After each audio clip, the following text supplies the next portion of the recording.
Vamos para alguns conceitos importantes em patologia, né? Aplicando esses conceitos em patologia. Normal.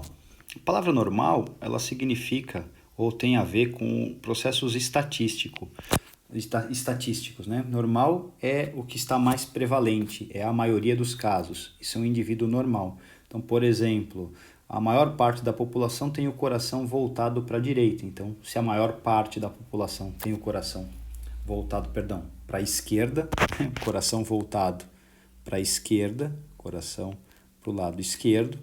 Se a maior parte tem o coração para o lado esquerdo, isso é normal, né? Se a maior parte da população tem 5 dedos em uma mão, ter 5 dedos em uma mão é o processo normal, né, de construção. Não pensem que o normal deve ser usado como as pessoas usam na saúde, que normal significa saudável. Uma pessoa pode ter o coração para a direita e ela ser saudável, mas ela não tem o coração na posição normal. Então, normal é o estatístico. É o que representa a maioria dos casos. Tá? Quando eu fujo dessa maioria dos casos, eu tenho uma variação anatômica. A variação anatômica, ela não causa prejuízo. Não causa prejuízo. Por exemplo, o apêndice vermiforme, onde dá apendicite, normalmente ele fica na região direita, na parte baixa do abdômen, na chamada região inguinal direita. Mas, por variações de rotação intestinal durante a vida fetal, o apêndice pode se translocar e ocupar a região esquerda, a região epigástrica, quer dizer que essa pessoa vai ter o processo digestivo normal, só que ela tem uma posição alterada, ela tem uma variação anatômica. Isso aqui é a grande dificuldade de nós encontrarmos as variações. Por isso que eu tenho que conhecer bem o que é o normal. E os outros processos? O que é patologia, doença, sinais e sintomas? Então, vou abrir aqui um outro slide, porque patologia, então pato vem de patos, sofrimento, angústia, sofrimento e logia, o estudo. Há muito tempo, né, atrás, as pessoas que sofriam por algo eram merecedoras daquele sofrimento. Então, elas estavam sendo punidas pelos deuses por algo que fez, elas mereciam sofrer, né? O estudo do sofrimento, o estudo, né, feito, é chamado de patologia. A gente pode trocar a palavra sofrimento por doença.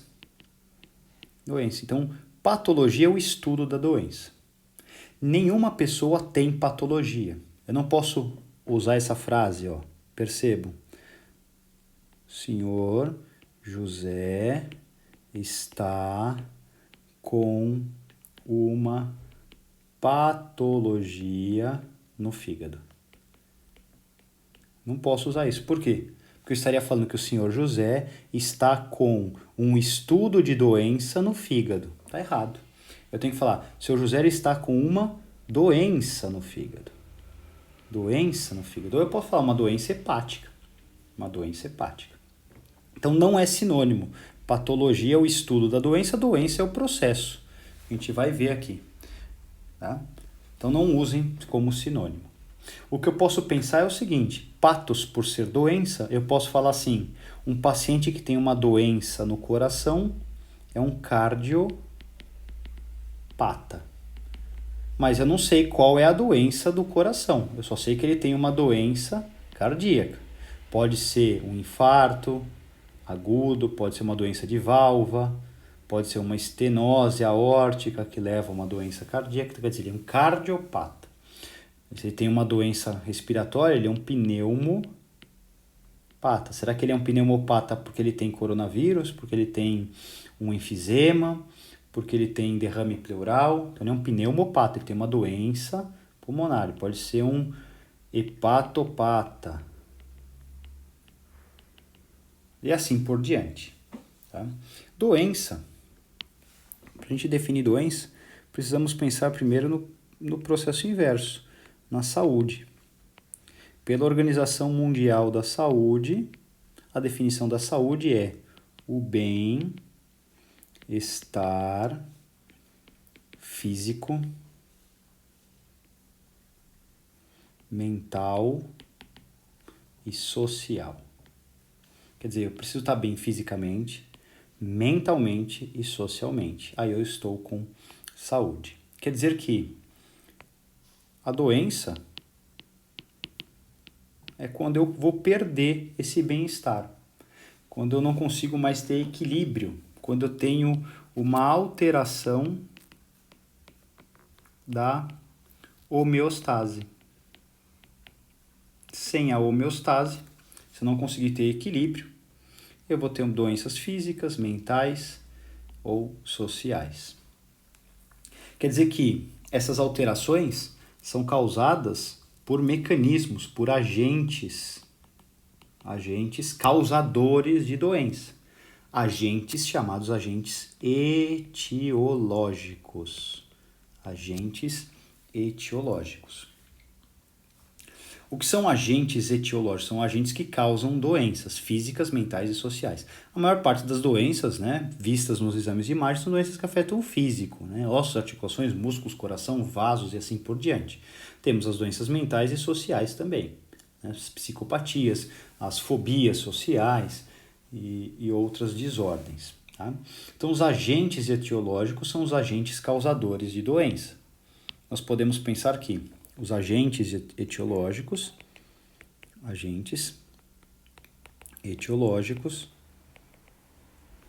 eles são causadores de doenças. Então, eu posso ter agentes etiológicos físicos, como trauma, né, uma queda, um impacto, uma energia muito grande, ou até a radiação, é um agente físico, radiação causando uma doença. Eu posso ter que físicos pode ser ainda frio e calor, né? Tem variações térmicas, podem causar doença. Eu posso ter os agentes biológicos, são os mais frequentes. O que são os agentes biológicos? São os vírus, os fungos,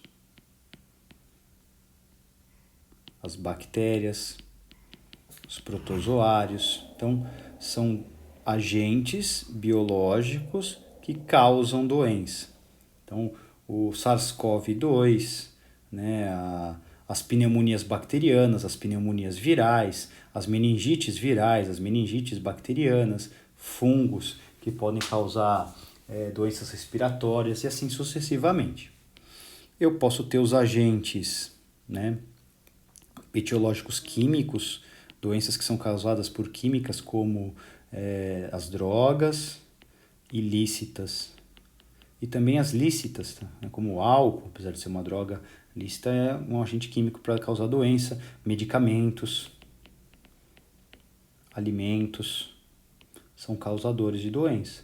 Então, por exemplo, a maior parte das hepatites medicamentosas são por paracetamol. Então, paracetamol é um agente químico que causa doença no fígado, como a carambola, para algumas pessoas, podem causar doenças no rim. Né? Temos os agentes etiológicos ligados aos padrões hereditários, à genética. Então, são doenças de causas genéticas, que já vêm aí por hereditariedade, com síndromes específicas. A hipertensão tem causa muito vinculada à genética, então é importante conhecer se tem ou não vínculo genético. E nós temos os agentes etiológicos não conhecidos. Quando eu não conheço o agente etiológico, quando eu não sei o agente etiológico, a gente fala que a doença é uma doença idiopática. Doença idiopática é sem causa conhecida. Grande parte das doenças reumáticas são doenças idiopáticas. Nós podemos pensar ainda que procedimentos médicos podem causar alterações. Então, um procedimento médico causou um pneumotórax. Um procedimento médico causou uma acidose no paciente. Quando um procedimento causa uma doença, essa causa é chamada de iatrogênica. Iatrogênica. Então, iatrogênica aparece dentro de um procedimento. Tá? Ela está prevista para acontecer, pode acontecer, e às vezes aparece essa desordem, essa iatrogenia. Bom, quando os agentes etiológicos se instalam, eles alteram a homeostase. Então, a presença de um agente etiológico vai promover o aparecimento de sinais e sintomas. Nem sempre, tá? Algumas doenças, alguns agentes etiológicos aparecem e não causam sinais e sintomas. E aí essa doença é chamada de doença assintomática. Como, por exemplo, a osteoporose. A maior parte do câncer se desenvolve de forma assintomática, o HIV. Então nós temos doenças que elas vão alterando o corpo, mas a pessoa não percebe. Isso é muito grave, porque sinais e sintomas são sinais de alerta que algo está errado. Então, as doenças que têm sinais e sintomas são doenças que manifestam. Eu tenho manifestações. Bom, o que são sinais e sintomas? Sinais são todos os processos que o avaliador pode ver ou aferir. Então, eu vejo o edema. Eu consigo medir esse edema. Então, o paciente tem um edema no membro inferior direito. Eu vejo o edema, eu pego uma fita, meço o membro direito e comparo com o esquerdo, eu sei quanto que ele tem de edema. Eu vejo uma área avermelhada e eu consigo verificar se está muito vermelho ou pouco vermelho. Então, sinais é tudo que é visto ou pode ser medido, aferido. O que são sinais? Por exemplo, o edema é um sinal, a febre é um sinal. Professor, eu não vejo a febre, mas eu consigo medir a febre pelo termômetro. Pressão arterial, eu consigo medir. Dor, consegue medir a dor? Sim, eu pergunto para o paciente numa escala de 0 a 10 quanto dói. Ele fala 8, então está medido a dor. Então, tudo que for possível ver ou aferir, medir, são sinais. Tá? Os sinais, eu posso ter os sinais chamados sinais vitais, como no caso, frequência cardíaca, frequência respiratória, pressão arterial, temperatura e a dor. Esses são sinais vitais. E eu tenho os sinais inflamatórios, onde as pessoas com o processo inflamatório sempre apresentam edema, rubor, calor e dor. Esses são sinais inflamatórios. E os sintomas? Os sintomas é o que o paciente refere, é o que ele fala. Por exemplo, estou cansado, estou indisposto, estou sonolento, eu estou com diarreia. Você não vê a diarreia, né? Só se ele fizer na sua frente. Você não quantifica a diarreia, né? Você não mede quanto de cocô ele está fazendo. Então, isso aqui são sintomas. Ele está falando para você. Estou com insônia. Ele está falando. Claro que o paciente pode mentir nos sintomas porque ele fala e a gente tenta averiguar para ver se isso é verdade ou não. Então, sinais e sintomas são um pouquinho diferentes.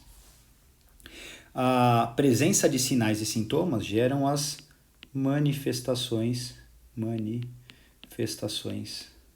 clínicas. Então, tem doenças específicas, por exemplo, como, vou dar aqui dor abdominal, principalmente do lado direito, icterícia, que é a pele amarelada, febre, inapetência, que é a falta de apetite, inapetência é a falta de apetite. Então vamos ver, ó. Dor abdominal, sinal. Icterícia, pele amarelada, sinal, você viu. Febre, sinal, você mediu a febre, você aferiu a febre.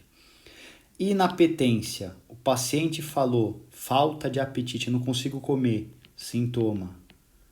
Então, a presença desses sinais e sintomas geram manifestações clínicas.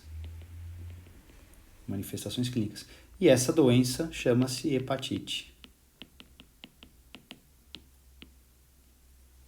Então, sinais e sintomas podem direcionar para uma doença. Tá? Se tiver dúvida, pode não ser realmente uma hepatite. Na maior parte dos casos é. E aí entra os exames de imagem, exames laboratoriais. Vamos fazer uma ultrassom do fígado para ver se ele tem gordura no fígado, se o fígado aumentou ou diminuiu, se ele tem um processo de cirrose acontecendo. Vamos dosar a bilirrubina dele no exame laboratorial. Vamos ver o ALT e o AST, que é o TGO e TGP antigo, que são testes para fígado de forma específica. Então essas características começam a direcionar para o diagnóstico.